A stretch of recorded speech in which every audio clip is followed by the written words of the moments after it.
हाँ बिल्कुल, ऐसा लगता है कि अभी भी यहाँ से कई टन मिट्टी निकाली जा सकती है। 1 किलो का एक सोने का सिक्का तो 1 टन के 1000 सोने के सिक्के हुए। तो फिर इस हिसाब से कई टन मिट्टी के तो हजारों सोने के सिक्के मिल जाएंगे। अभी इतनी जल्दी खुश मत हो। इतनी सारी मिट्टी को केवल हम दोनों अपने हाथों से खोदकर निकालेंगे, तो भला इसमें कितना समय लग जाएगा। और फिर हमें खाने पीने की चीज़ें मिल रही हैं। ये बात देर सवेर गांव वालों को पता चल ही जाएगी। जब उन्हें पता चलेगा तो उनके मन में कोई ना कोई बुरा विचार ज़रूर आएगा। हम अकेले इतने सारे लोगों का मुकाबला नहीं कर पाएंगे, तब स्थिति संभाली नहीं संभलेगी। तो आपके कहने का मतलब ये है कि हम गांव वालों को भी अपने साथ शामिल कर लें? मेरे मन में यह विचार तो है, लेकिन अभी मैंने इसके बारे में पूरी योजना नहीं बनाई है। हमें घर वापस जाकर नए सिरे से विचार करना होगा। पहले हम थोड़ी सी मिट्टी ले जाकर देखते हैं और देखते हैं कि तंत्र किस भाव से इस मिट्टी को स्वीकार करता है। ठीक है, जैसा आप कहें। अरे, वे दोनों अभी तक वापस क्यों नहीं लौटे? मुझे तो भूख के मारे चक्कर आ रहे हैं। आ गए, वे दोनों वापस आ गए। चलो चलो, वे लौट आए हैं। प्यारे गांव वालों, आप सब यहाँ क्या कर रहे हैं? हमने सुना है कि तुम्हारे घर में चावल और आटा भरा पड़ा है, क्या ये बात सच है? हम सब एक ही गांव के रहने वाले हैं, अगर सचमुच तुम्हारे पास खाना है तो तुम उसे हम सब में थोड़ा थोड़ा बांट दो। अकेले अकेले खाना अच्छी बात नहीं है। सही बात है, बिल्कुल सही कहा। इतने स्वार्थी मत बनो। अरे राम राम, ये किसने ऐसी अफवाह फैला दी? हम दोनों पति पत्नी का स्वभाव कैसा है, क्या आप लोग नहीं जानते? हमारे पास भला अनाज कहाँ से आएगा? हाँ, हमारा घर तो पूरे गांव में सबसे गरीब और खस्ताहाल है। क्या सचमुच इनके पास कुछ नहीं है? अरे, हम अभी अभी इनके पूरे घर की तलाशी लेकर आ रहे हैं। सचमुच इनके घर में रत्ती भर भी अनाज नहीं मिला। हो ना हो, उस बूढ़ी औरत ने ही हमसे झूठ बोला था। अच्छा हुआ कि हमने पहले ही सावधानी बरत ली थी। हमें जितनी भूख लगती है हम उतना ही बाजार से खरीद कर खाते हैं, ताकि घर में कोई सबूत ना बचे। अरे, तुम लोग इस मिट्टी को क्यों खोद रहे हो? कहीं ऐसा तो नहीं? कहीं तुम लोग इसे खाने तो नहीं वाले? नहीं नहीं, ऐसा बिल्कुल मत करना। गांव में पहले भी किसी ने इसे खाकर देखा था, भले ही इससे पेट भर जाता है, लेकिन यह मिट्टी पचती नहीं है और पेट फूलकर पट जाता है। हमारे पास भी इसके अलावा कोई दूसरा रास्ता नहीं बचा है। अच्छा ठीक है ठीक है, अब रोना धोना बंद करो। हम सब बहुत कठिन दौर से गुजर रहे हैं। अच्छा होगा कि अब सब अपने अपने घर लौट चलें। हाँ, तो फिर क्या सब लोग अपने घर चले जाएं? अरे, ऐसे कैसे चले जाएं? उस बूढ़ी औरत की हिम्मत कैसे हुई हमसे झूठ बोलने की? चलो चलकर उससे हिसाब चुकता करते हैं। हाँ, उससे हिसाब मांगते हैं। चलो चलो। लगता है गांव वालों को मिट्टी निकालने के काम में लगाने की योजना जल्दी ही बनानी पड़ेगी, वरना भूख से बेहाल लोग गुस्से में आकर कोई बहुत बड़ा अनर्थ कर बैठेंगे। जल्दी कीजिए स्वामी, ये जंगली फल मैं पहाड़ से तोड़कर लाई हूँ। यहाँ बहू और बाकी सब बाहर खाना ढूंढने गए हुए हैं। हम दोनों जल्दी से इसे खा लेते हैं, वरना वे आकर छीन लेंगे। वाह वाह, बहुत बढ़िया। अरे ओ बूढ़ी औरत, तेरी इतनी हिम्मत! तूने हमसे झूठ बोलने की दुस्साहस किया। तू तो कह रही थी कि तेरे दूसरे बेटे के पास बहुत खाना है। हमने उनके घर का कोना कोना छान मारा, लेकिन वहां तो एक तिनका तक नहीं मिला। नहीं, ऐसा नहीं हो सकता। उनके घर में सचमुच खाना था, वहां चावल और मांस दोनों थे। हाँ हाँ, हमने अपनी आंखों से देखा था। झूठे कहीं के, वे दोनों पति पत्नी तो गरीबी के मारे मिट्टी खाने को मजबूर हैं। उनके पास सफ़ेद चावल कहाँ से आए? मुझे तो लगता है कि तुम्हारा उनसे कोई झगड़ा था और तुम पुरानी दुश्मनी निकालने के लिए हमें मोहरा बना रही थी। तुम हमें इस्तेमाल करके उनसे अपना बदला लेना चाहती थी। वे बेचारों की हालत तो पहले से ही इतनी खराब है, और तुम लोग फिर भी उन्हें चैन से जीने नहीं दे रहे और झूठी अफवाहें फैला रहे हो। तुम लोग सचमुच बहुत नीच और दुष्ट हो। वे बेचारे वहां मिट्टी खाने पर मजबूर हैं और तुम दोनों यहाँ चुपचाप फल छिपाकर खा रहे हो।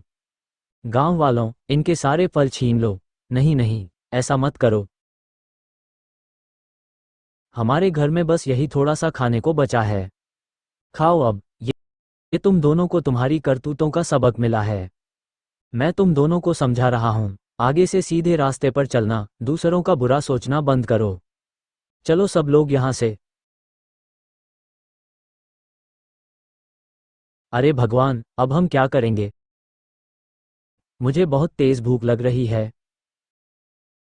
तुम्हें भूख लग रही है तो क्या मेरा पेट भरा है? ये सब तुम्हारी ही बेवकूफ़ी का नतीजा है। अब भुगतो, हमारे सारे फल भी छिन गए। तुम क्या बकवास कर रहे हो? अभी दिन ढला नहीं है। चुपचाप बाहर जाकर कुछ खाने को ढूंढो। क्या तुम मुझे भूखा मारना चाहते हो? आग लगे इस भूखमरी को। मेरे सारे फल एक झटके में हाथ से निकल गए। कितना गुस्सा आ रहा है।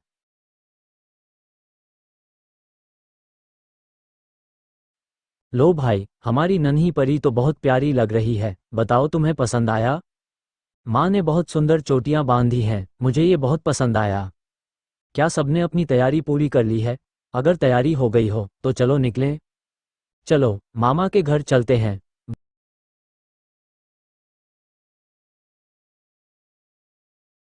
बड़े भैया, क्या आप सचमुच ऐसा करने वाले हैं? आखिरकार बहन बहुत दिनों बाद मायके आ रही है। इस मुर्गी को काट ही देते हैं। पहले हमारे पास कोई योजना नहीं थी तो बात अलग थी, लेकिन अब हमारे घर के हालात देखिए। घर में बस यही एक इकलौती मुर्गी बची है जो बच्चों के लिए अंडे देती है, और आप इसे अपनी बहन के खातिर काटने जा रहे हैं। इस तरह चिल्लाना बंद कीजिए। ये सब क्या तमाशा बना रखा है? आपसे शादी करके तो मेरी किस्मत ही फूट गई। अगर आपको मेरी चिंता नहीं है तो कम से कम अपने बच्चों का तो ख्याल कीजिए। अगर यह मुर्गी नहीं रहेगी तो बच्चों को खाने को क्या मिलेगा? वे बेचारे रो रो कर जंगली घास और पत्तियां खा रहे हैं। वे कैसे बढ़ेंगे? क्या आपके लिए आपकी बहन इतनी महत्वपूर्ण हो गई है कि अपने बच्चे पराये हो गए? तुम पहले रोना बंद करो। मेरा वो मतलब बिल्कुल नहीं था। वैसे भी अब छोटी बहन पूरी तरह बदल चुकी है। पिछली बार जब वह आई थी तो उसने हमें कई किलो चावल दिए थे, याद है ना? तो अगर मैं आज एक मुर्गी काट कर उसकी खातिरदारी कर दूंगा तो ये तो आपस का प्रेम व्यवहार ही हुआ ना? हाँ भाभी, मैं बड़े भैया की बात की गवाही दे सकता हूँ। छोटी बहन सचमुच बदल गई है। आप दोनों तो सगे भाई बहन हैं, तो भैया का उसकी मदद करना स्वाभाविक है। मैं तो इतने सालों से यहाँ मुफ्त का खा पी रही हूँ, और उसने बस कुछ किलो चावल क्या दे दिए। आप लोग तो उसके गुण गाने लगे। सुनिए, मैं साफ साफ कह देती हूँ, आज अगर आपने इस मुर्गी को हाथ भी लगाया तो मैं बच्चों को लेकर आपसे अलग हो जाऊंगी। मुझे आपके साथ नहीं रहना। बड़े भैया, ये सब क्या तमाशा है? ये सब कहाँ तक जायज़ है?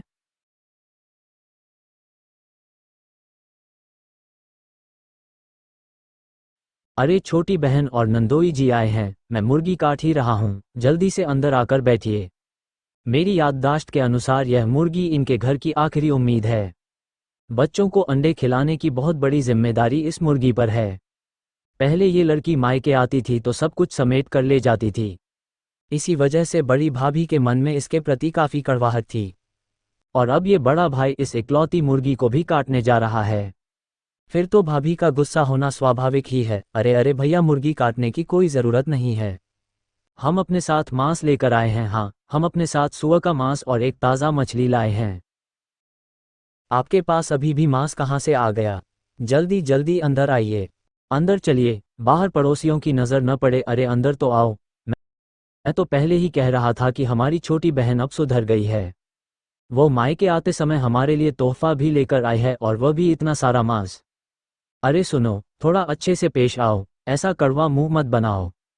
जो औरत 20 सालों तक केवल बैठकर खाती थी और काम से जी चुराती थी, क्या वो सचमुच इतनी जल्दी बदल सकती है? कहीं इसके पीछे कोई और बात तो नहीं है?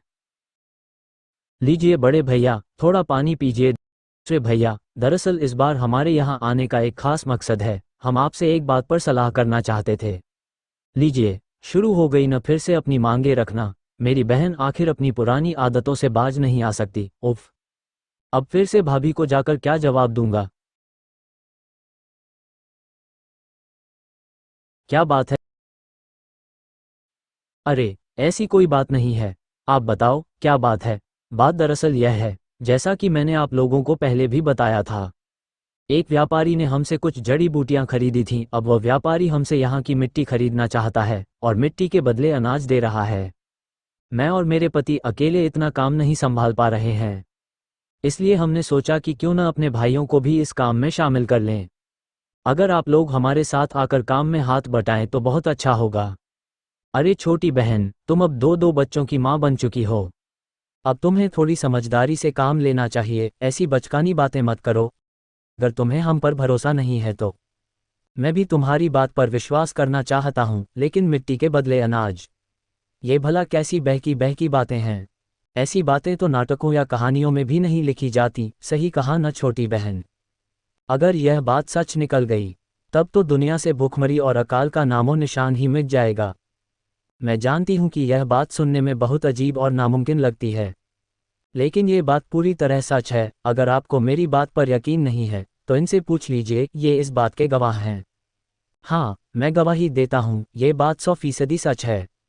तुम्हारी गवाही का क्या भरोसा, तुम तो खुद एक शराबी हो। तुम भला मेरी बहन से ज़्यादा समझदार कैसे हो सकते हो। हम सब ने तुम्हें 12 साल की उम्र में होशियार समझकर ही अपनी बहन सौंपी थी, लेकिन किसको पता था कि तुम्हारी होशियारी बस उसी उम्र तक सीमित रह जाएगी। तुमने तो पूरी जिंदगी में कभी कोई बड़ा काम किया ही नहीं। अरे छोड़िए, पुरानी बातों को जाने दीजिए, लेकिन आप खुद सोचिए, अगर यह बात झूठी होती तो हमारे पास इतना सारा अनाज और मांस भला कहाँ से आता। हाँ हाँ, ये तो सही बात है, आप लोगों ने खुद अपनी आंखों से देखा है न। बस आप लोग एक बार हम पर भरोसा करके तो देखिए, एक बार कोशिश करने में क्या हर्ज है। तुम्हें क्या लगता है, बड़े भैया और दूसरे भैया हमारी बात मानेंगे? वे तुम्हें अपनी सगी छोटी बहन मानते हैं और तुमसे बहुत प्यार करते हैं। वे तुम्हारी बात मानकर एक बार कोशिश जरूर करेंगे, भले ही यह बात बहुत अजीब लग रही हो। अगर मैं भी उनकी जगह होता तो मुझे भी यही लगता कि यह कोई मजाक है। हम तो बस उनकी मदद करना चाहते हैं, अब वे विश्वास करें या ना करें, ये तो उनकी अपनी किस्मत है। तुम्हें इस बात को लेकर इतना परेशान होने की ज़रूरत नहीं है। आपसे बात करने के बाद मेरे दिल का बोझ काफ़ी हल्का हो गया है। ये तो बहुत अच्छी बात है, अब चुपचाप सो जाओ। हाँ, भले ही इनके साथ मेरी शादी को 3 साल हो चुके हैं, लेकिन मुझे लगता है कि मैंने इन्हें कभी सही से समझा ही नहीं था। आज देखने पर लगता है कि इनका दिल और इरादे मुझसे कहीं ज़्यादा मजबूत हैं।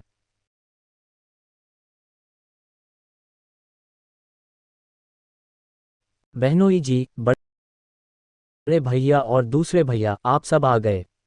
चाहे तुम्हारी बात सच हो या ना हो, तुम हमारी सगी बहन हो और हम सब ने तुम्हारा साथ देने का फैसला किया है।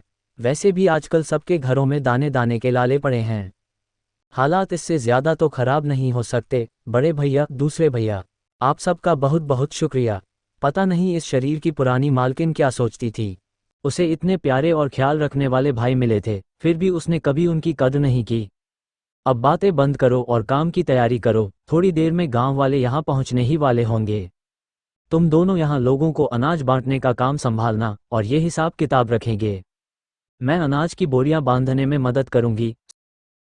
सफ़ेद चावल, सचमुच यहाँ तो सफ़ेद चावल हैं। मैंने तो न जाने कितने महीनों से सफ़ेद चावल का मुंह तक नहीं देखा था। प्यारे गांव वालों, ये सफ़ेद चावल अपने घर ले जाए, आज रात तो सब पेट भरकर खाना खाएंगे। अरे वाह, चलो चलो, अनाज लेने के लिए आगे बढ़ो। सब लोग थोड़ा धीरज रखिए और शांत हो जाइए।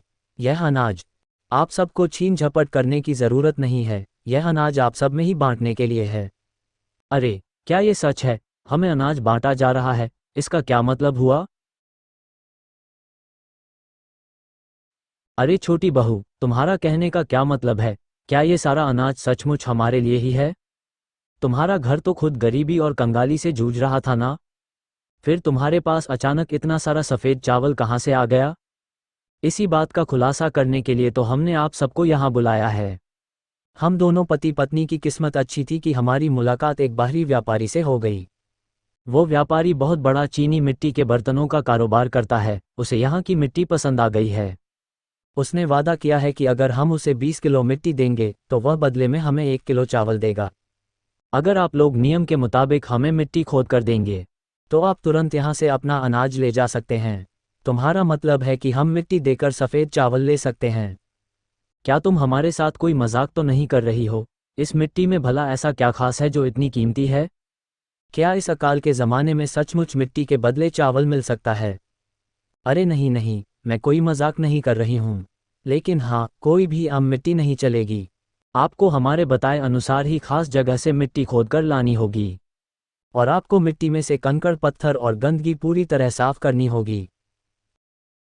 मुझे तो इस बात पर बिल्कुल यकीन नहीं हो रहा है। मेरे परिवार का एक रिश्तेदार चीनी मिट्टी के कारखाने में काम करता था। वह बताता था कि जितनी अच्छी मिट्टी होगी बर्तन उतने ही बेहतरीन बनेंगे। अच्छी मिट्टी की कीमत वाकई बहुत ज़्यादा होती है, इसलिए भाभी जो कह रही हैं वह पूरी तरह सच है। अरे भाई, हम सब तो आपस में गांव वाले और अपने ही लोग हैं। मैं भला आपसे झूठ क्यों बोलूँगा। अगर आप लोग चाहें तो यहाँ आकर अपना नाम दर्ज करवा सकते हैं। यहाँ नाम लिखवाए और एडवांस में अपना अनाज ले जाए। जो नहीं करना चाहते उन पर कोई दबाव नहीं है, लेकिन मैं पहले ही सतर्क कर दूँ। मुफ्त का खाना पाने के चक्कर में कोई छीन झपट करने की कोशिश मत करना, वरना अच्छा नहीं होगा। अरे, देखने में क्या जाता है, चलो सब लाइन में लग जाओ। हाँ हाँ, लाइन में लगो। मेरा नाम लियू वू दर्ज कर लो। अरे अरे, बहुत बहुत धन्यवाद। मेरा नाम लियू लियू है। और ये यांग यांग है। वाह, बहुत बढ़िया। आप सबका बहुत बहुत धन्यवाद। उफ, कितना बड़ा बेवकूफ़ है ये। इतना सारा सफ़ेद चावल दूसरों में बांट रहा है, अपने माँ बाप के लिए बचाकर भी नहीं रखा।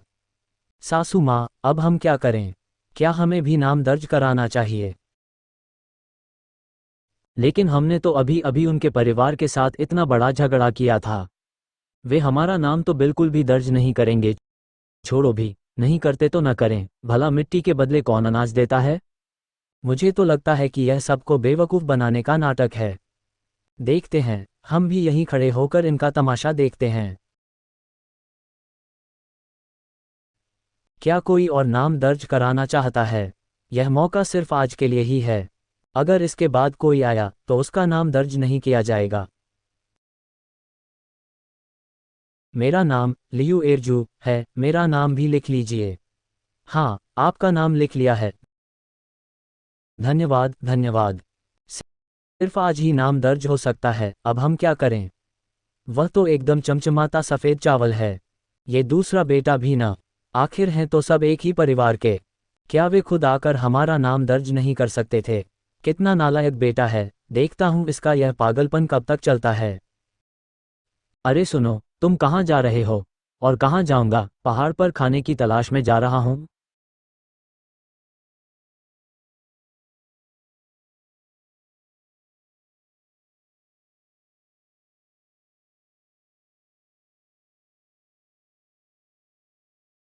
आपकी 80 किलो सही मिट्टी के बदले 4 किलो चावल बनता है, ये लीजिए अपना अनाज।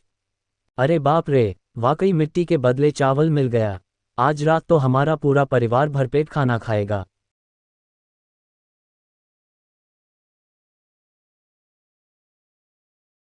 पूरे गांव वालों को चावल मिल चुका है। मैंने पूरा दिन छान मारा, लेकिन खाने लायक एक तिनका तक नहीं मिला। अगर तुम लोगों ने उस दिन दूसरे बेटे और उसकी पत्नी को घर से बाहर न निकाला होता तो आज हम भी मजे से सफ़ेद चावल खा रहे होते। ये लीजिए आपका हिस्सा। तुम ये क्या बकवास कर रहे हो? चलो अब यहाँ से।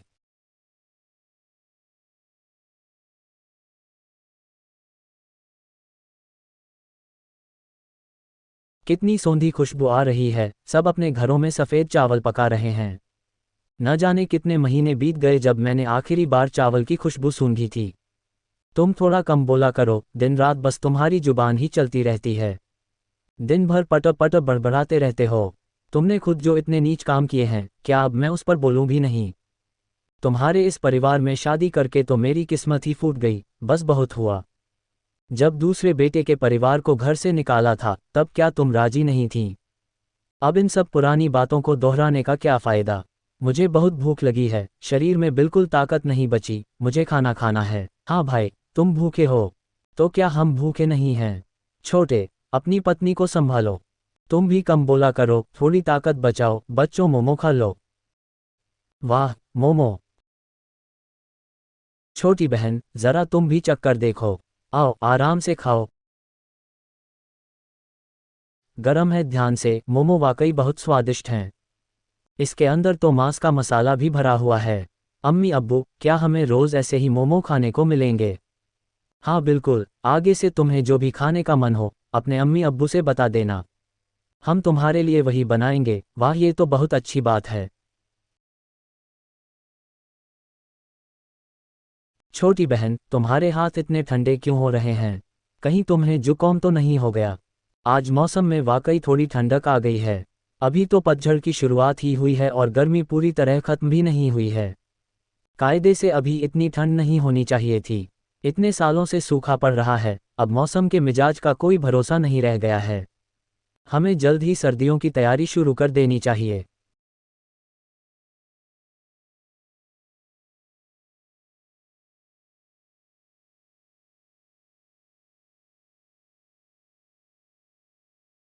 बड़े बेटे, तुम अपनी बहन को लेकर अंदर जाकर खेलो। मुझे तुम्हारे पिता से कुछ जरूरी बात करनी है। ये 3 थान कपड़ा मैं अनाज के बदले ले आई हूँ, इस साल सूखे की वजह से अर्थव्यवस्था बहुत खराब है, कपड़ों की ज़्यादातर दुकानें बंद हो चुकी हैं। मैं कई दुकानों के चक्कर काटने के बाद मुश्किल से ये 3 थान कपड़ा जुटा पाई हूँ। लेकिन इससे हमारे पूरे परिवार के लिए सर्दियों के कपड़े आराम से बन जाएंगे। 1 थान कपड़ा हमारे कपड़ों के लिए काफ़ी है, 2 थान हम अपने पास रख लेते हैं और बचा हुआ 1 थान कपड़ा बड़े भैया और दूसरे भैया को दे देते हैं। तुम्हारा क्या ख्याल है? मुझे कोई ऐतराज नहीं है, जैसा तुम कहो। लेकिन सिर्फ कपड़े से ठंड नहीं रुकेगी। कपड़ों के अंदर रुई भरनी पड़ेगी, लेकिन बाजार में तो रुई मिल ही नहीं रही है।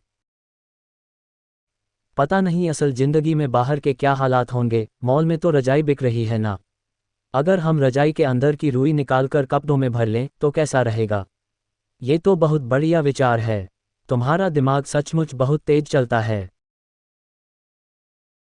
अगली बार जब बात करो तो सिर्फ मुंह चलाया करो, हाथ मत चलाया करो। अरे माफ करना, मुझे आदत हो गई है, आगे से ध्यान रखूंगी।